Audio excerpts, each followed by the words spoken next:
رحمتوں کا خزینہ شان رمضان، اللہ کی رحمتوں کا خزینہ شان رمضان، بخشش و مغفرت کا، بخشش و مغفرت کا سفینہ شان رمضان، اللہ کی رحمتوں کا خزینہ۔ رحمت سحر میں آپ کا خیر مقدم ہے، اور آج الحمدللہ ہم نے 19واں روزہ اختیار کیا۔ اللہ کا بے پایہ احسان، آج جمعۃ المبارک کا بھی دن گزرا، اور اس میں بھی بڑی ماشاءاللہ ہم دیکھتے ہیں کہ عبادات کا اور درود و سلام کا ایک سلسلہ رہتا ہے۔ اللہ تعالیٰ سے دعا ہے کہ جو روزے رکھے گئے ہیں انہیں قبول فرمائے، اور جو آنے والے روزے ہیں انہیں ہمیں اختیار کرنے کی توفیق عطا فرمائے، اور اس میں خشوع و خضوع کے ساتھ عبادات کرنے کی توفیق عطا فرمائے۔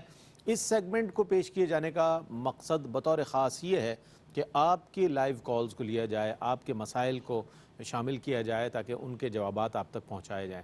تو ابتداً عرض ہے کہ آپ ٹیلی ویژن سیٹ کی آواز بند کر کے ہمیں کال کیا کریں تاکہ ہمیں آپ کی آواز مناسب طور پر سنائی دے اور آپ تک جوابات پہنچ سکیں۔ ہمارے ساتھ تشریف فرما ہوتے ہیں علامہ مفتی محمد اکمل مدنی صاحب۔ مفتی صاحب، میں چاہتا ہوں کہ آپ کے پاس جو سوالات موجود ہوتے ہیں ان میں سے چند ایک کے جوابات پھر کالر کو شامل کرتے ہیں۔ ایک بھائی نے کویسچن کیا تھا کہ اگر ایک ساتھ شوہر 3 طلاقیں دے دیتا ہے تو کیا اس کا حکم ہوتا ہے، اور ائمہ اربعہ میں سے، چاروں ائمہ میں سے کوئی اس کے قائل ہے کہ یہ 3 ایک ہوتی ہیں؟ دیکھیں سر، جواب یہ ہے کہ چاروں ائمہ اس پر متفق ہیں کہ ایک وقت کی دی گئی 3 طلاقیں 3 ہی ہوتی ہیں، چاہے وہ ایک لفظ سے 3 طلاقیں دی جائیں جیسے شوہر کہے میں نے تجھے 3 طلاقیں دیں، یا 3 لفظ سے 3 طلاقیں ہوں جیسے میں نے تجھے طلاق دی، میں نے تجھے طلاق دی، میں نے تجھے طلاق دی۔ دونوں صورتوں میں 3 ہی واقع ہوتی ہیں اور اس میں کسی کا اختلاف نہیں ہے۔ اور جب ایک طرف جمہور ہو جائیں، اگر اس کے مقابل کسی کے رائے ہو بھی تو احتیاط کا تقاضا یہ ہے کہ جمہور کے ہی قول کو اختیار کیا جائے، اور امت اسی پر متفق ہے۔ دوسرا، مدت عدت کا پوچھا تھا۔ اس میں ایک تو بیوہ کی عدت ہوتی ہے، اگر وہ حاملہ نہ ہو تو 4 ماہ 10 دن ہوتی ہے، اور اس میں بہت سے لوگ کویسچن کرتے ہیں کہ ہماری والدہ جو ہیں بہت ہی بوڑھی ہیں، اب والد صاحب کا انتقال ہوا تو کیا ان کے لیے عدت ہے کہ نہیں ہے؟ تو یہ عدت اصل میں عمر سے اس کا کوئی تعلق نہیں ہے۔ اصل میں شوہر کی وفات پر چونکہ عورت ایک بہت بڑی نعمت سے محروم ہو جاتی ہے تو اس پر اظہار غم کے لیے عدت کو لازم کیا گیا ہے، لہٰذا بوڑھی خاتون بھی کریں گے۔ اور اگر کوئی بہن حاملہ ہوں اور شوہر فوت ہو جائے تو جب بچہ پیدا ہوگا عدت ختم ہو جائے گی، چاہے 2 دن بعد پیدا ہو چاہے 9 مہینے بعد پیدا ہو۔ اور طلاق کی عدت میں دیکھا جاتا ہے کہ اس عورت کو حیض آتا ہے کہ نہیں آتا۔ پہلے تو حاملہ کا مسئلہ ہے، حاملہ کا یہی مسئلہ ہوتا ہے جب بچہ پیدا ہوگا تو عدت ختم ہوگی، اور حاملہ نہیں ہے تو پھر دیکھیں گے کہ حیض آتا ہے باقاعدہ یا نہیں۔ اگر حیض آتا ہے تو 3 حیض ہیں، وہ چاہے 3 مہینے میں آئیں چاہے 3 سال میں آئیں۔ یہ غلط فہمی ہوتی ہے کہ 3 حیض کو سمجھتے ہیں 3 مہینے، وہ ایسا نہیں ہے، چاہے 3 سال میں آئے، ایک حیض آیا بند ہو گیا اور 1 سال تک نہیں آیا تو عدت چلتی رہے گی ان کی۔ اور اگر حیض بند ہو جائے، جیسے آئسہ خواتین ہوتے ہیں 55 سال کے بعد اکثر خواتین کے بند ہوتے ہیں، تو وہ پھر 3 مہینے کریں گی۔ یا کوئی بھی ایسی بچی کی جو ذرا مطلب بلوغت تک نہیں پہنچی تھی لیکن اس کا شوہر فوت ہو جاتا ہے اور تعلق جسمانی قائم ہوا تو اس کا یہی حکم ہوتا ہے کہ جس کو حیض نہیں آتا 3 مہینے اس کی عدت ہوتی ہے۔ ٹھیک ہے، آپ کی اجازت سے کالر کو شامل کرتے ہیں۔ السلام علیکم ورحمۃ اللہ وبرکاتہ۔ وعلیکم السلام۔ جی جناب۔ سر، میرا 2 سوال ہیں۔ جی بتائیے۔ ایک تو میرا پہلا سوال یہ ہے کہ مجھے فدیہ کے بارے میں پتہ کرنا ہے۔ میں ادھر دبئی میں مقیم ہوں، میرے والد صاحب ادھر ہیں۔ میرے والد صاحب مریض ہیں تو وہ فدیہ ادا کرتے ہیں۔ ابھی ہم نے ادھر سے پتہ کیا جو لوکل 15 درہم پر ڈے کے حساب سے فدیہ ہوتا ہے، وہ تقریباً 450 درہم بنتے ہیں۔ اچھا۔ وہ 18,000 پاکستانی روپے بنتے ہیں، لیکن انہوں نے 10,000 پاکستانی روپے پاکستان میں بھیجے ہیں کہ آپ یہ فدیہ ادا کر دیں۔ وہ میرے اصرار کے باوجود وہ کہتے ہیں کہ بس میں نے اتنا بھیج دیا ہے، بس میں نے اتنے بھیجنا ہے، وہ اللہ قبول کرے گا۔ تو مجھے ایک تو اس کے بارے میں تھوڑا پتہ کرنا ہے تاکہ میں ان کو پراپرلی گائیڈ کر سکوں آپ کے جواب کی روشنی میں۔ ٹھیک ہے جناب۔ اور دوسرا سوال میرا یہ ہے کہ میں ادھر مطلب ہم جب مسجد میں جاتے ہیں تو ایک بندے کے ساتھ ہی جماعت ہو جاتی ہے ایسا، کیونکہ ادھر یو اے میں ایسا چلتا ہے کہ ایک بندے کے ساتھ ہی جماعت کھڑی کر دیتے ہیں اور ساتھ پھر پیچھے کوئی اور بندہ آتا ہے تو ہاتھ وہ شانے پہ ہاتھ رکھتا ہے، وہ بھی کھڑا ہو جاتا ہے، ایگزیکٹلی وہ جماعت بننی شروع ہوتی ہے۔ صحیح ہے جی، بہت شکریہ۔ جی بہت شکریہ آپ کا۔ جی مصطفیٰ۔ دیکھیں، سب سے پہلے تو ان کے والد صاحب جس مرض کی وجہ سے روزہ چھوڑنے کی اجازت ہے اس کا ثبوت حاصل کرنا ضروری ہے، اور اس کے 3 طریقے ہوتے ہیں۔ یا تو کوئی ماہر ڈاکٹر یہ کہے کہ آپ اس مرض میں روزہ رکھیں گے تو آپ کی طبیعت خراب ہوگی، ہلاک ہو جائیں گے، یا مرض بڑھے گا، یا سابقہ زندگی کا تجربہ تھا، پچھلے رمضان میں ایسا ہوا تھا تو اس رمضان میں اسی کو قیاس کر کے چھوڑ سکتے ہیں، یا تیسرا یہ کہ موجودہ مشاہدہ کہ روزہ رکھا اور طبیعت خراب ہونا شروع ہو گئی، جب اس طرح ہو معاملہ تو یہ روزہ چھوڑ سکتے ہیں، پہلی بات تو یہ چھوڑنے پر ہے۔ اب فدیہ اس وقت لازم ہوتا ہے جب یقین ہو کہ آئندہ زندگی میں کبھی اتنی صحت نہیں ہوگی کہ آدمی روزہ رکھ لے گا، اگر کبھی بھی امید ہو چاہے 10 سال بعد تو یہ فدیہ کام نہیں دے گا، یہ دیں گے بھی تو نفلی صدقہ یا روزے کا فدیہ ہے ہی نہیں، ان کو روزہ ہی رکھنا ہوگا، روزہ ہی رکھنا ہے۔ جی ہاں یہ ذہن میں رکھیں، اور فرض کر لیں کہ یہی تحقق ہو جائے کہ اب صحت نہیں ملے گی تو پھر یہ کہ ایک صدقہ فطر کی مقدار جو ہوتی ہے وہ فدیہ ہوتا ہے، وہ چاہے آپ پاکستان کے حساب سے دے دیں چاہے وہاں کے حساب سے دے دیں، تو یہ اگر 10,000 جیسے یہاں بھیجیں تو پاکستان کے حساب سے وہ اتنا ہو جائے گا، کیونکہ وہ یعنی 3,000 تقریباً پاکستانی بنتے ہیں، تو 10,000 بھیج دیے تو فطر ادا یعنی فدیہ ادا ہو جائے گا، لیکن ہماری تفصیل کو ذرا پیش نظر رکھیں۔ ٹھیک ہے، دوسرا یہ کہ جی ہاں پہلے پوچھ لیں، مفتی صاحب نے جو بتایا اس کو پیش نظر رکھیے گا۔ ایک اور کالر ہمارے ساتھ، السلام علیکم ورحمۃ اللہ وبرکاتہ۔ کال ڈراپ ہو گئی، جی مفتی صاحب میں اچھا ایک یہ تھا کہ ایک شخص کے ساتھ بھی جماعت ہو سکتی ہے، نبی کریم صلی اللہ علیہ وسلم کا خود یہ کتاب التہجد میں بخاری کے اندر ہے کہ آپ کھڑے ہوئے اور پیچھے ابن عباس کھڑے ہوئے رضی اللہ تعالیٰ عنہ، اور سرکار نے ان کی جماعت کروائی تھی۔ تو اب باقی وہی طریقہ ہے جیسے آپ نے فرمایا کہ اگر کوئی اور آ جاتا ہے تو وہ اگر امام کے آگے جگہ ہو تو امام آگے بڑھ جائے، اور مستحب یہ ہوتا ہے، لیکن اگر امام کے آگے جگہ نہیں ہے تو مقتدی کے کندھے پہ ہلکا سا ہاتھ رکھے یا کرے اور وہ پیچھے ہٹ جائے، ٹھیک ہے نا، تو یہ پیچھے ہٹ جانا چاہیے، اگر اس کے ساتھ کھڑا ہوگا تو پھر یہ مکروہ تحریمی بھی ہو سکتی ہے نماز، تو اس لیے پیچھے ہٹ کر اس کو ساتھ رکھیں۔ لیکن اس میں تو مفتی صاحب تھوڑی سی کنفیوژن یہ ہے کہ یہ نہیں پتا وہ وطر ادا کر رہا ہے فرض ادا، چونکہ اس نے شانے پہ ہاتھ رکھا اور کھڑا ہو گیا جماعت، ہاں یہ جو تھوڑی سی یہ ایک الگ صورتحال ہو گئی۔ اب اس میں یہ ہے کہ ہمارے فقہ حنفی میں صرف فرض والے کی اقتداء ہو سکتی ہے، یعنی فرض میں کوئی فرض پڑھ رہا ہے تو آپ پیچھے فرض پڑھ سکتے ہیں یا نفل کی نیت سے کھڑے ہو سکتے ہیں، لیکن اگر کوئی سنت پڑھ رہا ہے اس کے پیچھے فرض والے کی فرض کی نہیں ہوگی، لیکن وہ دوسرے چونکہ مکتب اس سے مذہب سے تعلق رکھتے ہیں، یعنی دوسرے فقہ سے تعلق رکھتے ہیں تو ان کی بہرحال ہو جائے گی، لیکن حنفی فقہ سے تعلق رکھنے والا اس طرح نہیں کر سکتا، اس کو احتیاط کریں۔ ایک اور ہمارے ساتھ کالر ہیں، السلام علیکم ورحمۃ اللہ وبرکاتہ۔ وعلیکم السلام۔ جی جناب۔ وعلیکم السلام۔ جی سر کیسے ہیں آپ؟ اللہ کا بہت شکر ہے، کرم۔ اچھا مفتی صاحب سے میں نے ایک مودبانہ سوال یہ پوچھنا تھا کہ جیسے ہمارے یہاں جمعرات اور 40ویں ہوتے ہیں تو ان کی اہمیت کے بارے میں پوچھنا تھا۔ دوسرا سوال یہ تھا، لوگ کہتے ہیں کہ چوتھی جمعرات کے بعد 5ویں لگ جائے تو 40واں نہیں ہو سکتا، تو میں نے ابھی پرسوں بھی آپ کو کال کی تھی، میری والدہ کا انتقال ہوا تھا، تو میں مفتی صاحب کو، میری مرحوم والدہ مفتی صاحب کی بہت بڑی فین ہے، ہم خالی مفتی صاحب کو ہی سنتے ہیں بس، اس لیے سب سے اچھا چینل یہی آتا ہے ماشاءاللہ، الحمدللہ الحمدللہ۔ دوسری بات ہے کہ ابھی عامر لیاقت صاحب کی بہت شکریہ آپ کا جناب، اور چوتھی کے بعد اگر 5ویں لگ جائے تو پھر وہ دیکھیں کیسی کیسی چیزیں بنائی ہوئی ہیں۔ یہ گھر کی وہی مفتیات ہوتی ہیں، خواتین کے زیادہ تر یہ مقولے ہوتے ہیں، خود ساختہ ریڈی میڈ مفتیات ہیں، تو بہرحال یہ بالکل غلط خیال ہے۔ 40ویں کا مطلب ہوتا ہے جب میت کی وفات کو 40 دن ہو جائیں تو اصالہ ثواب کا جو اہتمام ہوتا ہے اس کو 40واں کہہ دیتے ہیں، جو 10ویں دن ہے اس کو 10واں، 20واں، 30واں، 40واں، جو سال کے بعد ہے اس کو برسی کہہ دیتے ہیں، اب تو اور بہت سارے نکالے، 7واں اور 18واں، پتہ نہیں کیا کچھ نکلے گا، جیسے یہ جمعہ بازار، منگل بازار، بدھ بازار سارے شروع ہو گئے نا، اسی طرح وہ بھی شروع ہو جائے گا، لیکن بہرحال یہ ایک مستحب عمل ہے، یہ کوئی فرض یا واجب نہیں ہوتا، نہ شریعت کی طرف سے اس کی تلقین اور تاکید ہے، نہ اس کے ترک پر کسی پر طعن کرنے کی اجازت ہے، نہ اسے ضروری اور لازم سمجھ کے لوگوں کے تانوں سے بچنے کی نیت سے کرنے کی اجازت ہے، یہ تو پھر ریاکاری ہوئی، اب اللہ کے لیے تو نہیں کر رہے، لوگوں کے تانوں سے بچنے کے لیے کر رہے ہیں، یہ صرف ایصال ثواب کی صورت ہے، کرنا چاہیں تو ان کو ثواب ملے گا اخلاص کے ساتھ، اور اگر نہ کرنا چاہیں تو کوئی گناہ نہیں ہے، اور یہ کبھی بھی آپ کر سکتے ہیں ایصال ثواب، یہ جس نے کہا تیسری چوتھی جمعرات یہ غلط ہے، اور شرعی حیثیت تو ویسے 40ویں کی اسی سے ہی پتہ چل گئی کہ 40ویں دن جو میت کے ایصال ثواب کی نیت سے کھانا وغیرہ کھلایا جاتا ہے یا جمع ہو کے اجتماعی طور پہ اذکار وغیرہ کرتے ہیں، پھر اس کا ایصال کرتے ہیں، اس پورے جو مطلب عمل ہے اس کو 40ویں کا نام دے دیتے ہیں، جو اگر قیودات شرعیہ کے ساتھ ہو جو ہم نے ذکر کی تو کوئی حرج نہیں ہے، مستحب ہے۔ بہت اچھی بات مفتی صاحب نے فرما دیا، تعین شرعی نہیں ہے بلکہ تعین عرفی ہے، یہ جب آپ کر لیں ایصال ثواب ہو جائے گا۔ ایک اور ہمارے ساتھ کالر ہے، السلام علیکم ورحمۃ اللہ وبرکاتہ۔ وعلیکم السلام ورحمۃ اللہ وبرکاتہ۔ جی جناب سوال بتائیے گا۔ جی میرا سوال یہ ہے کہ نماز تراویح میں ہم صف میں کھڑے ہوتے ہیں، ہمیں کھلا کھلا ہو کر ٹھہرنا چاہیے یا کندھے سے کندھا جوڑ کر کچھ لوگ کہتے ہیں کہ تراویح میں کھلے کھلے ہو کر ٹھہرے. اچھا، اور کوئی سوال ہے آپ کا؟ جی بات. بہت شکریہ. جی مفتی صاحب، کیسے کھل کھل کے کھڑا ہونا چاہیے تراویح میں؟ وہ کھل کھل کے کھڑا ہونے کا قول ان کا ہوتا ہے جن کو خوف ہوتا ہے کہ دوسرا میرے کندھے پہ تراویح ادا کرے گا. اور یہ بھائی کرتے بھی ہیں نا، ڈٹ کے آئیں گے یہاں تک ٹینکی فل کر لیں گے.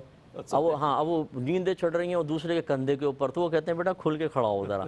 ورنہ سنت یہی ہے، نبی کریم نے ارشاد فرمایا کہ شیطان تمہاری صفوں کے درمیان ایسے گھس جاتا ہے جیسے بھیڑ کا بچہ بھیڑ کی ٹانگوں میں گھس جاتا ہے. دودھ پینے کے لیے کبھی آپ نے دیکھا ہو بکری ہے اس کا بچہ ایسے ٹانگوں میں گھس جاتا ہے. تو یوں مطلب یہ تو اس لیے مل مل کے کھڑا ہونا چاہیے، کندھے سے کندھا ملا ہو اور ذرا قریب قریب ہو کر. اگر آپ قریب قریب ہوں گے تو آپ یہ دیکھیں گے 2 آدمیوں کی جگہ نکل آتی ہے صف میں. صحیح. تو اتنے کھلا کھڑا ہونے کی اجازت نہیں ہوتی. ٹھیک ہے. کالر ہے ہمارے ساتھ. السلام علیکم جناب. السلام علیکم. السلام. کیا حال جناب؟ اللہ کا شکر ہے. جی سوال بتائیے گا. اچھا سر، میرے بچے 2 جی جی نارمل ہے، تو ان کے جن کی اہمیت نہیں روزے کی، ہاں، تو ان کے لیے کیا کرنا چاہیے؟ آپ نے عمر نہیں بتائی بچوں کی. میرے 2 بچے ہیں جی، لڑکے 2 میرے. عمر نہیں تو بتائی ان آپ نے. کو رمضان کی، ہاں جی، عمر نہیں بتائی بچوں کی. رمضان کی کوئی، ہاں جی، عمر بچوں کی عمریں نہیں بتائی آپ نے. عمر ایک کی تقریباً 20 سال ہے، ایک کی 25 سال ہے. اچھا اچھا، ماشاء اللہ. ٹھیک ہے ٹھیک ہے. بہت شکریہ آپ کا. جی مفتی صاحب، اصل میں نے کہا ایسا نہ ہو بچے ہوں یہ کہیں کہ بھائی. اصل میں ماں باپ کو اپنے بچے ہی نظر آتے ہیں. ہماری والدہ تو ہمیں بھی بچہ ہی کہیں گی.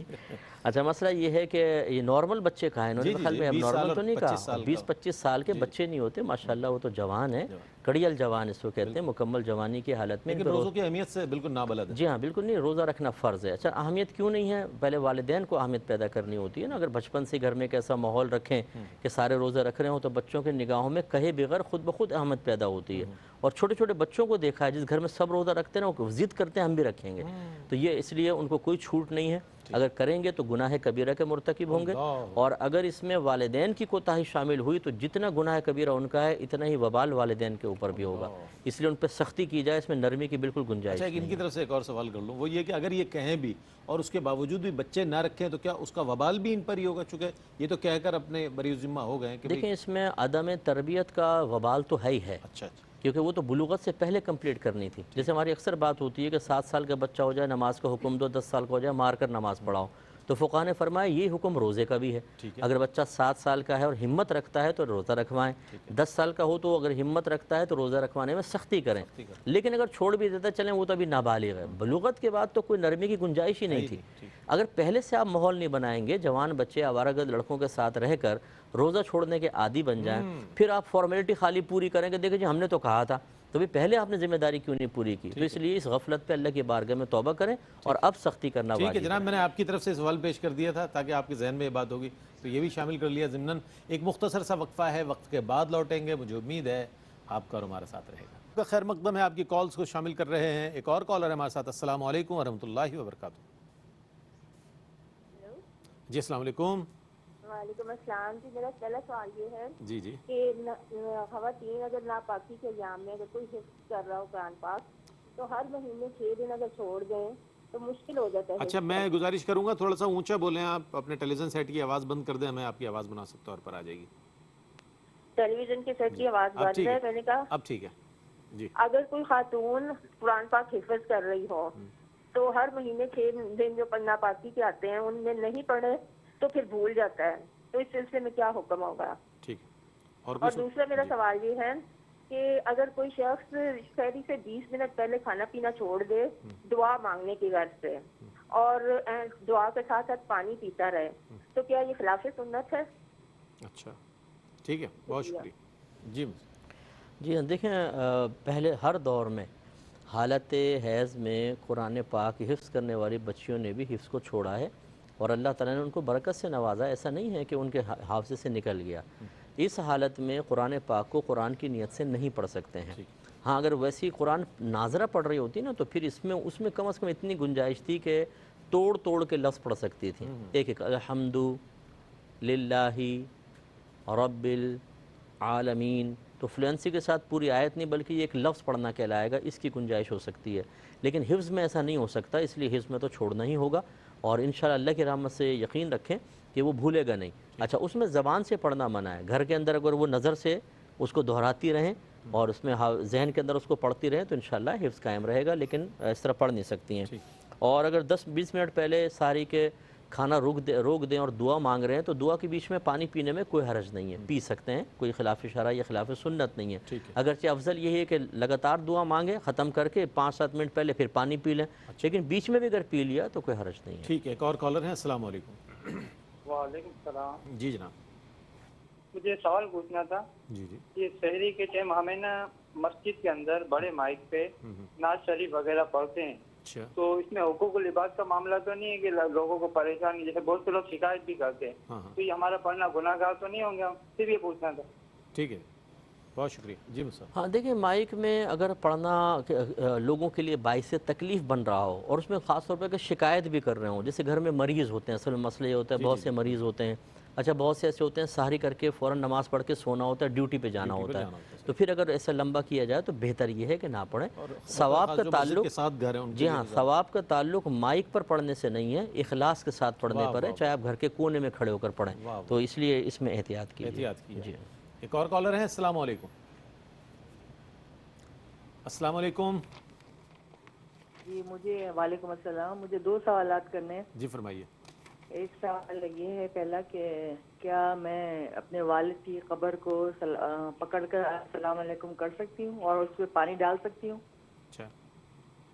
اور دوسرا سوال یہ ہے مرنے کے بعد کیا ہم اپنے آنکھیں ڈونیٹ کر سکتے ہیں؟ اچھا، بس، السلام علیکم۔ وعلیکم السلام۔ جی، دیکھیں، قبر پہ ایک تو عورت کا قبرستان جانا یہ بہتر نہیں ہے، کیونکہ قبرستان جانا زیادہ سے زیادہ مستحب ہے، اور عورت کے گھر سے باہر نکلنا بلا ضرورت شریعت نے منع کیا ہے، اس لیے گھر سے ہی صالح ثواب کریں۔ لیکن فرض کر لیں کہ ابھی راستے میں قبرستان آ جائے تو بالکل عورت جا سکتی ہے، بشرطے کہ محرم ساتھ ہوں، وہاں پر عزت یا جان اور مال کے جانے کا کوئی خوف نہ ہو، بے پردگی نہ ہو، وہاں پر جا کے کوئی بہت زیادہ رونا پیٹنا، جزا و فضا اور بے ادبی نہ کریں، تو پھر بادب طریقے سے جا کے فاتحہ وغیرہ پڑھ سکتی ہیں۔ اب اس میں قبر کو یعنی مردے کو سلام کرنا، اس میں شرعاً کوئی حرج نہیں ہے، کیونکہ تو سنت ہے، السلام علیکم یا اہل القبور دعا ہے باقاعدہ، تو بالکل آپ سلام بھی کر سکتی ہیں، اور قبر پہ پانی ڈالنا یہ تو سنت بھی ہے، نبی کریم نے پانی چھڑکا ہے۔ اور آنکھوں کی ڈونیشن شرعاً جائز نہیں ہے، صرف انسان اس عضو کو ڈونیٹ کر سکتا ہے کہ جس کو اگر دے دیں تو اس کو کوئی اپنا نقصان ایسا نہ ہو، جان نہ جائے، بڑا نقصان نہ ہو۔ اور اس میں دوسری شرط جو اس کے متصل ہے وہ یہ کہ سامنے والے کی جان بچانا اس پر موقوف ہو، بس وہاں دے سکتے ہیں۔ لیکن یہ تو کہہ رہی ہیں کہ موت کے بعد اگر ڈونیٹ، میں عرض کر رہا ہوں تو زندگی میں بھی نہیں دے سکتے۔ اب دیکھیں نا، موت کے بعد بھی وہی حکم ہے جو زندگی کے اندر ہے، کہ زندگی میں اگر آپ کسی کو اپنی آنکھیں دے دیتے ہیں تو آنکھ دینے سے کسی کی زندگی بچنے کا کوئی تعلق نہیں ہوتا، تو اس لیے مرنے کے بعد بھی نہیں دے سکتے ہیں۔ اور اس میں خلاصہ ایک بس یہ ہے کہ ہم اپنے جسم کے مالک نہیں ہیں، یہ ہمیں صرف استعمال کے لیے دیا گیا ہے، جس کی بڑی دلیل خودکشی ہے۔ اگر ہم مالک ہوتے ہم چاہتے اپنے آپ کو ہلاک کر لیں، لیکن یہ منع ہے، تو اس لیے آنکھوں کی ڈونیشن وغیرہ شرعاً جائز نہیں ہے۔ ٹھیک ہے، ایک اور کالر ہے۔ السلام علیکم۔ وعلیکم السلام۔ ہلو جی جی فرمائیے۔ جی، مجھے یہ کوشچن کرنا ہے کہ میں نماز کے لیے جب بھی کھڑی ہوتی ہوں یا نماز پڑھتی ہوں تو مجھے عجیب عجیب خیالات آتے ہیں، اور مجھے ایسا لگتا ہے کہ میں شاید اتنی گناہ گار ہوں کہ نماز میں ہی مجھے سب یہ غلط خیالات آتے ہیں۔ ٹھیک ہے، اس لیے تو مجھے پلیز یہ بتا دیں۔ اور ایک اور بات، ویسے کچھ نہیں ہوتا لیکن نماز پڑھنے میں ہی مطلب کوئی نہ کوئی عجیب خیال یا غلط خیالات یا اپنے بچوں کے لیے غلط خیالات، مطلب یہ عجیب چیز ہوتی ہے۔ ٹھیک ہے، ٹھیک ہے، بہت شکریہ آپ۔ جی صاحب۔ جی ہاں، دیکھیں اس میں گناہ گار ہونے کا کوئی تعلق نہیں ہے، یہ تو نیک پرہیزگار لوگوں کو بھی خیالات آتے ہیں۔ اللہ تعالیٰ نے ایک شیطان بطور آزمائش مقرر کیا ہے جس کا کام ہی یہ ہے کہ نماز میں وسوسے ڈالنا، اور اس کی پلاننگ یہ ایک تو نماز کو ڈسٹرب کرے، دوسرا نماز سے مایوس کر دے، یار اس نماز کا کیا فائدہ، اتنے خیال آ رہے ہیں۔ تو یہ ہمیشہ یاد رکھیں کہ جتنے خیالات زیادہ آئیں گے اور آپ ان کو لڑ کر جھٹکیں گی، اتنی ہی آپ کی نماز کی قیمت بڑھے گی۔ یہ کوئی بری چیز نہیں ہے، خیالات آتے ہیں، بس اس میں گم نہ ہوں خیالات کے اندر، تو اس لیے بالکل نہ گھبرائیں۔ اور یہ بھی نہیں کہ شاید میں گناہ گار ہوں اس لیے خیال آ رہے ہیں، الٹے سیدھے خیال سب کے شیطان دل میں ڈال سکتا ہے، ذہن میں ڈال سکتا ہے، اس سے آپ بالکل گلٹی فیل نہ کریں، ہمت کے ساتھ مقابلہ کریں، انشاءاللہ یہ خیالات دور ہو جائیں گے۔ ٹھیک ہے، ایک اور کالر ہے ہمارے ساتھ۔ السلام علیکم۔ ہیلو، السلام علیکم۔ وعلیکم السلام، جی بتائیے سوال۔ جی، میرا پہلا کوشچن ہے کہ اگر جس دن کوئی چیز فروخت کی جائے لیکن قیمت نہ ملے اور اس دن کی زکوٰۃ بھی ادا کرنی ہو، کیا اس فروخت شدہ چیز کی قیمت کو ملا کر زکوٰۃ ادا کرنی ہوگی؟ ٹھیک ہے. میرا اگلا کوشچن ہے کہ اگر کوئی شخص خرید و فروخت میں مشغول ہو اور عصر کا مکروہ وقت شروع ہو جائے تو کیا اس وقت میں اس کی نماز ادا ہو جائے گی اور کیا وہ گناہ گار ہوگا؟ اچھا. میرا نیکسٹ کوشچن ہے کہ اگر کوئی شخص شرعی عذر کی وجہ سے روزے نہ رکھ رہا ہو اور وہ کسی جگہ بیٹھ کر کھانا کھا رہا ہو، اب کوئی روزہ دار اس کے سامنے آ کر بیٹھ جائے تو کیا یہ غیر روزہ دار اب بھی کھانا کھانے کی وجہ سے گناہ گار ہوگا روزہ دار کے سامنے؟ ٹھیک ہے. میرا نیکسٹ کوشچن ہے کہ اگر اپنے محلے کی مسجد کی اذان کو سننے کے بعد ٹی وی پر اذان شروع ہو جائے تو کیا اس اذان کو سننا بھی ضروری ہوگا؟ اور میرا لاسٹ کوشچن ہے کہ اگر انسان کو نماز پڑھنے کے بعد پتہ چلے کہ میری نماز میں کوئی میری نماز کسی وجہ سے واجب الاعادہ ہے، لیکن انسان یہ سوچ کر دوبارہ نہ پڑھے کہ چلیں فرضیت تو ادا ہوگی بعد میں کبھی دوبارہ پڑھ لوں گا، تو کیا وہ گناہ گار ہوگا؟ ٹھیک ہے. السلام علیکم ورحمۃ اللہ. وعلیکم السلام. جی یہ پوچھا کہ اگر کوئی چیز سیل کی ہے اور اس کی قیمت ابھی ملنی ہے تو اس کو بالکل آپ زکوٰۃ میں ایڈ کریں، ٹھیک ہے نا، اس کے زکوٰۃ نکال لیں، لیکن جب وہ قیمت مل جائے یعنی حساب نکال لیں، ادا اس وقت کریں جب وہ پیسے آپ کے ہاتھ میں آ جائیں، لیکن اس پہ زکوٰۃ بنے گی. اور اگر کسی نے خرید و فروخت میں مشغول رہتے ہوئے اتنی تاخیر کر دی کہ مکروہ وقت داخل ہوا تو بالکل وہ گناہ گار ہوگا، کیونکہ یہ اس کے عمل کی وجہ سے ہے. ہاں اگر ایسا ہوا کہ وہ مشغول تھا کسی کام میں اور توجہ یاد نہیں رہی نماز، تو بھول کی وجہ سے اللہ تعالیٰ اس کو معاف کر سکتا ہے، اگرچہ اس غفلت پر بھی توبہ کرنی چاہیے، لیکن جان بوجھ کے تاخیر کرنا یہ گناہ گار ہوگا. ایک ہی کہہ رہے ہیں کہ کوئی جس نے روزہ نہیں رکھا تھا وہ کھا رہا تھا تو اچانک کوئی روزہ دار سامنے آ گیا، تو اب اگر وہ کھائے گا تو کیا گناہ گار ہوگا؟ دیکھیں اگر اس کے ساتھ شرعی عذر تھا اور یہ روزہ نہیں رکھ رہا تھا، کھا رہا ہے، اب وہ روزہ دار سامنے آ گیا تو بہتر ہے کہ وہاں سے اٹھ کر چلے جائیں، یا اسے کہہ دیں یار میں کھانا کھا رہا ہوں دوسری جگہ چلے جاؤ، یہ بہتر ہے. روزہ دار کے سامنے کھانا یہ خلاف مستحب ہوتا ہے. اگر مسجد کی اذان ہوئی اور اس کو غور سے سن لیا، جواب دے دیا، تو پھر ٹی وی کی آواز اذان کو غور سے سننا کوئی لازم نہیں ہے. کوئی ایک آدھ اذان، کیونکہ اذانیں تو چلتی رہتی ہیں، بعض اوقات 10-10 منٹ تک چلتی رہتی ہیں، تو بس ایک اذان سن لیا آپ نے، وہ صحیح ہے. اب یہ کہتی ہیں کوئی فرض نماز تھی اس میں کوئی واجب ترک ہوا، واجب الادا ہو گئی، تو کوئی سوچتا ہے چلو فرضیت تو ادا ہو گئی بعد میں اس کو ادا کر لوں گا، یہ صحیح ہے یا نہیں؟ تو بالکل صحیح ہے. اگر کوئی نماز واجب الاعادہ ہو تو اس کا وقت پوری زندگی ہے، فوری طور پہ ادا کرنا لازم نہیں. اگرچہ افضل و مستحب یہ ہے کہ وقت موجود ہے تو فوراً کر لیں، کیا پتہ زندگی رہے نہ رہے، لیکن اگر کوئی تاخیر کرتا ہے تو گناہ گار نہیں ہوگا. ٹھیک ہے. بہت شکریہ مفتی صاحب، آپ نے آج کی موضوع کے حوالے سے بھی دامن وقت میں گنجائش کی کمی کے سبب ہمیں بھی اس بات کا احساس ہے کہ تشنگی رہ جاتی ہے، موضوعات پر کما حقوق بات ہو نہیں پاتی، لیکن یہ تشنگی باقی رہنی چاہیے تاکہ آپ پروگرامز دیکھتے رہیں، آپ کے علم کی جو حصول کا جو جذبہ ہے وہ بڑھتا رہے. اچھی بات ہے.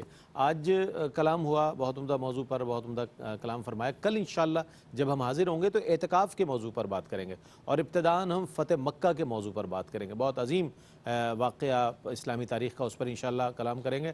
اور کل میں یہ چاہتا ہوں کہ جتنے آپ کے ذہن میں سوالات ہیں اعتکاف سے متعلق، ہماری بہنوں کے ذہنوں میں، ہماری جو مائیں دیکھ رہی ہیں ان کے ذہن میں، یا ہمارے بھائی بزرگ جو اعتکاف اختیار کرنا چاہتے ہیں انشاءاللہ، تو وہ ضرور شامل ہو تاکہ پہلے سے ایک ذہنی طور پر آپ کی تیاری ہو جائے کہ کس کس ڈائریکشن میں آپ کو کیا چیز کرنی ہے اور کس انداز میں. تو اس حوالے سے انشاءاللہ کل آپ کی خدمت میں حاضر ہوں گے. کل تک کے لیے اپنے میزبان محمد رئیس احمد کو اجازت دیجیے. اللہ حافظ.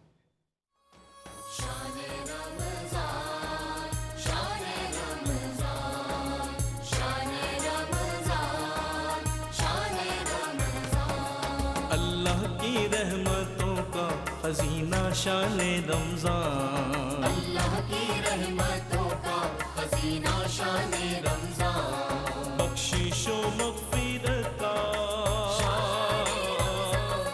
بخشش و مغفرت کا سفینہ شان رمضان، اللہ کی رحمت